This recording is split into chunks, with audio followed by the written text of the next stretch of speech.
TA army, Indian army, Agniveer তুমি কি service করতে চাও কিন্তু তোমার মাধ্যমিকে 33% নাম্বার নেই, মানে প্রত্যেকটা সাবজেক্টে 33% নাম্বার নেই, টোটাল 45% নাম্বার নেই, তার জন্য কি তুমি টিএ আর্মি, টেরিটোরিয়াল আর্মি ও ইন্ডিয়ান আর্মি অগ্নিবীরে অ্যাপ্লাই করতে পারছো না। এর জন্য কিন্তু বহু স্টুডেন্ট কিন্তু হতাশা হয়ে আছে, এর সলিউশন কিন্তু তোমরা পাচ্ছ না। আমি তোমাদেরকে বলি তোমরা প্রত্যেকে অ্যাপ্লাই করতে পারবে, তার জন্য সলিউশন আছে। তোমরা কিন্তু চাইলে প্রত্যেকে অ্যাপ্লাই করতে পারো। তার জন্য দরকার তোমাদেরকে আরো একবার মাধ্যমিক পরীক্ষা দিতে হবে, ক্লাস 10-এর এক্সাম দিতে হবে।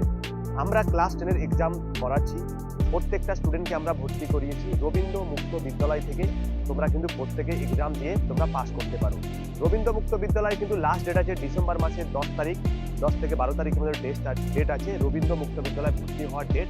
তোমরা অনেকে আমাকে কল করেছিলে, এর আগেও আমি ভিডিও দিয়েছিলাম, যারা যারা ভর্তি হতে চাইছো রবীন্দ্র মুক্ত বিদ্যালয় থেকে, আবার ক্লাস 10 পাস করতে চাও, 50 থেকে 60% নাম্বার, 50 থেকে 60% নাম্বার নিয়ে তোমরা গ্যারান্টি আমি তোমাদেরকে গাইড করব, প্রত্যেকে পাস করাবো। যদি পাস করতে চাও পুরো গ্যারান্টি আছে নিয়ে, তারপরে তোমরা প্রত্যেকে আর্মিতে অ্যাপ্লাই করতে পারবে, সে টি আর্মি হোক আর ইন্ডিয়ান আর্মি অগ্নিবীর। যারা অগ্নিবীরের বাচ্চা আছে 2006 date of birth, 2007 date of birth, 2008 date of birth, যারা মাধ্যমিক দিয়েছো বা দাওনি বা অনেকে ফেল করে গেছো, তাদের জন্য বলছি তোমরা প্রত্যেকেই রবীন্দ্র মুক্ত বিদ্যালয়ে ভর্তি হয়ে যাও, হয়ে কিন্তু তোমরা প্রত্যেকে পাস করানোর দায়িত্ব আমাদের। এখান থেকে তোমরা ভর্তি হতে পারবে ক্লাস 10। এছাড়াও এর সঙ্গে সঙ্গে যারা কিন্তু মাধ্যমিকের জন্য পাস করতে চাইছো তারাও পারলে পাস করতে পারো। আর এছাড়াও আমাদের এখানে Kolkata police, Bengal police, SSC GD প্রত্যেকের ব্যাচ চলছে, ফিজিক্যাল ও রিটেন ক্লাস চলছে, সমস্ত টিচার আছে, হোস্টেল আছে, আবাসিক আছে। যদি আসতে চাও অবশ্যই ভিডিও স্ক্রিনের নাম্বারে কন্ট্যাক্ট করো।